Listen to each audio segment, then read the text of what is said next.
Hi, Faith United Youth, and anyone else who has joined us this evening. I don't know if it's evening for you, but you know how I feel about all that.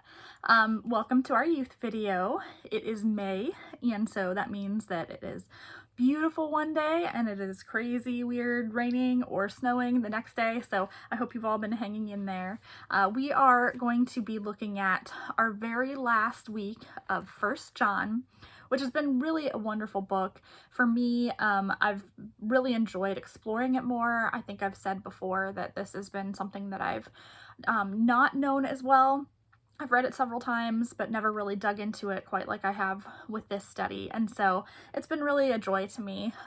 So I'm so thankful for the things that we've been able to learn together, and hopefully you've been able to grab something from it as well as myself. So we're going to be in 1 John 5 tonight. I keep saying tonight, it might be day for you. And so we're just going to look at the first 6 verses, and we're going to also look at Matthew as well, because it's very relevant to this passage. So let's dig right in. So in 1 John 5, verses 1 through 6, this is what it says. Everyone who believes that Jesus, the Christ, is born of God, and everyone who loves the Father loves his child as well. This is how we know that we love the children of God, by loving God and carrying out his commands. In fact, this is love for God, to keep his commands. And his commands are not burdensome, for everyone born of God overcomes the world. This is the victory that has overcome the world, even our faith. Who is it that overcomes the world? Only the one who believes that Jesus is the Son of God. This is the one who came by water and blood, Jesus Christ. He did not come by water only, but by water and blood. And it is the Spirit who testifies, because the Spirit is the truth. Okay, so here we see that John is, it's the culmination of this book of First John, and it's everything that he's kind of been describing in this book. And he brings it back to the greatest commandments. Okay, so when I say the greatest commandments, what I'm referring to is Matthew chapter 22, verse 34 through 40. And I'm going to read that to you. And we can see kind of where John is pulling everything from here. So this is what the book of Matthew, chapter 22, 34 through 40 says. Hearing that Jesus had silenced the Sadducees, the Pharisees got together. One of them, an expert in the law, tested him with this question. Teacher, which is the greatest commandment in the law? Jesus replied, love the Lord your God with all your heart, with all your soul, and with all your mind. This is the first and greatest commandment. And the second is like it. Love your neighbor as yourself. All the law and the prophets hang on these 2 commandments. Okay. So we can see the correlation here, right? John is speaking about commandments, and if you follow these commandments, then that shows that you love God. And then we see Jesus here speaking of what those commandments are and how they're rooted in love, right? So a couple of things for the nerds out there like myself.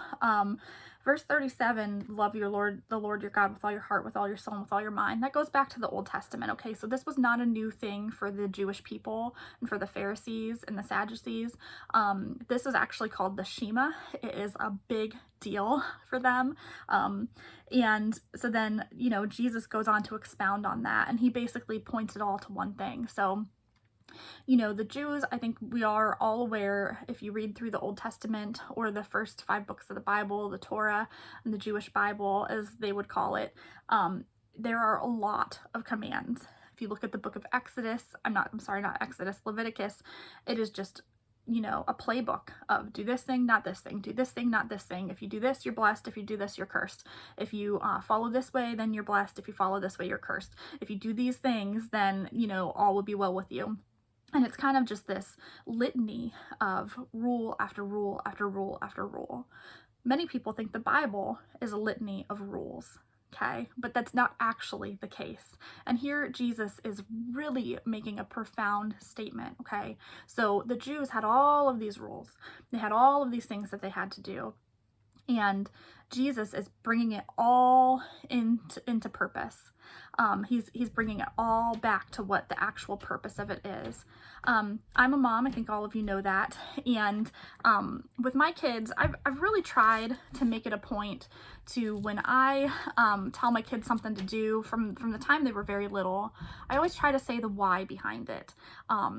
So don't jump on the furniture because you could get hurt or you could break the furniture. Don't play, near the water because you could fall in and you don't know how to swim, or, please walk carefully because, I don't want you to fall and get hurt. So, it's not perfect. I can't do that every time. Sometimes you just have to say, please don't interrupt Aunt Sally. And you have to know in the back of your mind because Aunt Sally will lose it and you don't want to have her lose it on you. There's some things that you can't just tell them everything to do, but I always try to say the why behind the don't do's, right? And here Jesus is doing that for them. He's saying everything boils down to two things. Actually, one thing boils down to love. Love towards God and love towards neighbor. Love towards everyone around you, okay? Your neighbor is the person next to you, okay? So, he's boiling it all down to this, and he's saying these are the important things. This is the why. Why do you do these things? Why not kill somebody? Because I love you. I created you. I created them out of love, and it will hurt you. And I love you too much for you to be hurt from that and for you to hurt a person like that. Why not follow false gods? The 10 Commandments. Because I love you. I am the one who is alive. I am the only God. I am the one who created you, once again, out of love and has a purpose for you. And so, if you follow something else, then you're missing out on what is the best for you. And I love you too much for you to do that. Why, not, when he says, don't be jealous. Well, why not? Because I've given you everything that you need, and I am the only one who can satisfy you, and I love you too much for you to go down that path and for you to live a life of dissatisfaction, okay? Everything points back to love, and John is pointing back to that in 1 John, and he's saying that that's how we're going to have victory in our lives, is if we follow the path of love. This is the victory that has overcome the world, even our faith.